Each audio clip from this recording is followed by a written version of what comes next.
best radio station. 97.1. Hey guys, it's Reggie Bush press conference time. Their skill set. And the thing that was important to us was not just the talents of Reggie Bush, but also the way those talents complement the other players we have on offense, notably Calvin Johnson and Matthew Stafford.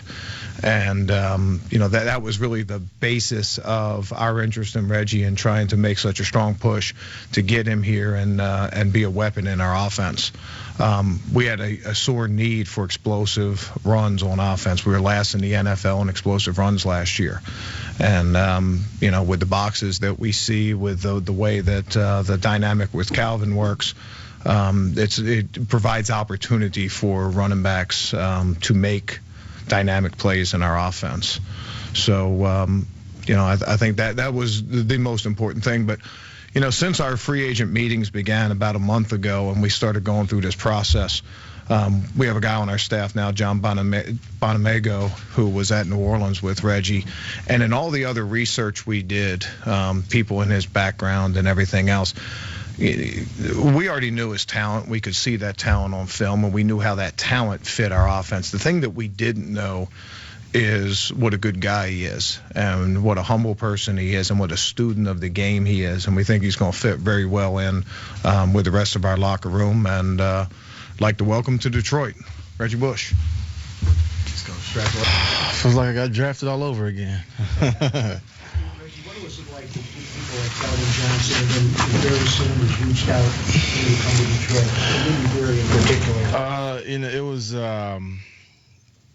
to have guys of that caliber, Calvin Johnson and Barry Sanders. I believe he mentioned something on Twitter, and other people too. It means a lot, and it means a lot to have support in a situation like this. This is the first time I've ever been a free agent, so.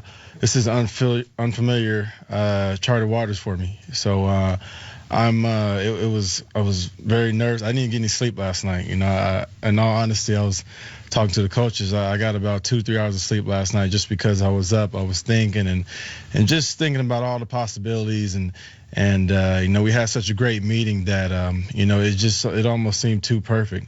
But I'm excited to be here.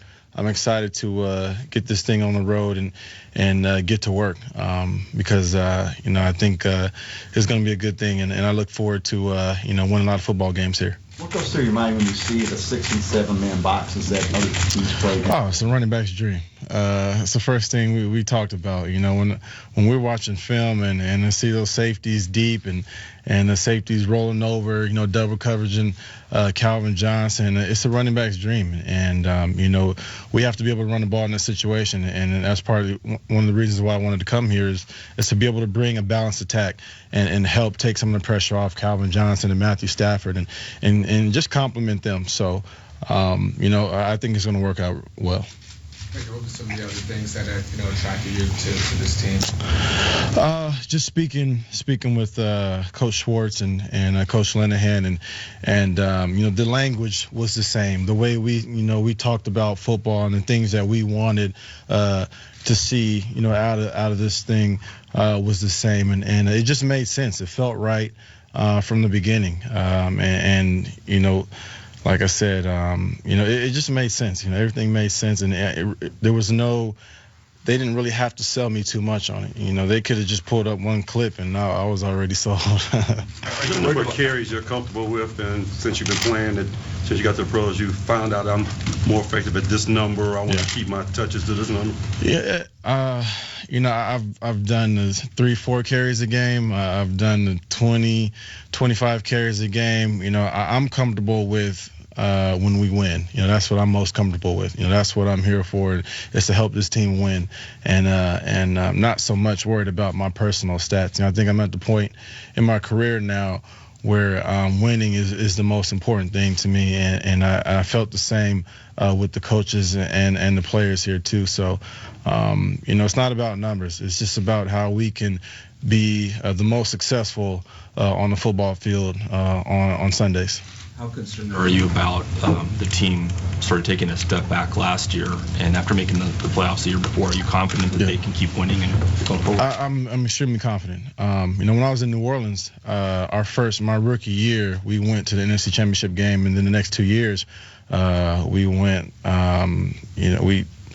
One year we didn't even make 500. I think we were 7-9. Another year we were 9-7. So, and then the following year we ended up winning the Super Bowl. So, I'm not so much worried about records. What happened last year? Every year is a new year.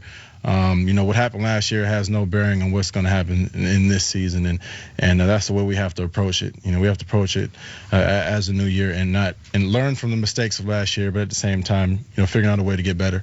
You didn't sleep much last night because you were thinking about the possibilities. Can you share some of the dreams, thoughts that you were having? Just the possibilities of being out there on the football field and with Calvin and Stafford and all the other guys out there and just scoring lots of points all the time. How do you expect your role to be next year? I mean, you think you'll be doing any return game, line up a little receiver?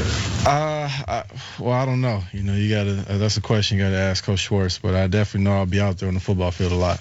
You've been on both sides of this, having a big play quarterback and then having teams that struggle with quarterback.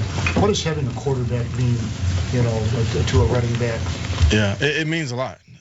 Especially in an offense like this, it means a lot. Having a quarterback who's smart for one, and has the arm strength and accuracy to be able to get the ball out there. And his number speaks for himself. He's thrown for 5,000 yards last 2 years, so having a quarterback like Matthew makes all the difference. And this offense doesn't work without him. Matthew was here today. What did he say to you?